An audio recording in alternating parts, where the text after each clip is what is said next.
महाराष्ट्र राज्य परीक्षा परिषदेच्या वतीने घेण्यात येणारी पूर्व माध्यमिक 4थी आणि माध्यमिक 7वीची शिष्यवृत्ती परीक्षा शनिवार 23 मार्च 2013 रोजी होणार आहे।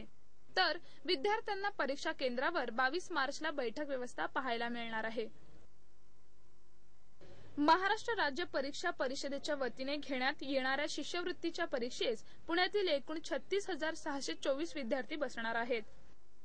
पालिका, खाजगी, अनुदानित, विनाअनुदानित शाळांमधील विद्यार्थी या परीक्षेला बसणार आहेत। यात मराठी, इंग्रजी, उर्दू, हिंदी आणि इतर माध्यमातील विद्यार्थी परीक्षेस बसणार आहेत। 4थीच्या परीक्षेस 23,695 आणि 7वीच्या परीक्षेस 12,929 विद्यार्थ्यांचा समावेश असणार आहे।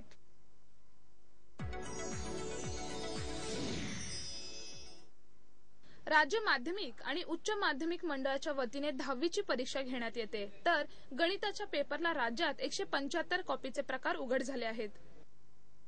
10वीच्या परीक्षेस नुकतीच सुरुवात झाली आहे। 10वीचं वर्ष म्हणून विद्यार्थी वर्षभर अभ्यास करीत असतो, पण याच परीक्षेला राज्यातून लाखोंच्या संख्येने विद्यार्थी बसलेले असतात। जसजसे परीक्षेचे दिवस पुढे येत जातात तसे मनातील भीती आणि अभ्यास करण्याचं प्रमाण विद्यार्थ्यांमध्ये वाढलेलं दिसतं। या 10वीच्या परीक्षेच्या कालावधीमध्ये काही अनुसूचित प्रकार घडतात। तर 10वीच्या गणिताच्या पेपरला राज्यात 175 कॉपीचे प्रकार घडले आहेत। नागपूरमध्ये 56, अमरावतीत 44, नाशिकात 22, पुण्यात 21, मुंबईमध्ये 11, लातूरला 10, कोल्हापुरात 7 आणि औरंगाबादला 4 कॉपीचे प्रकार उघडकीस आले आहेत।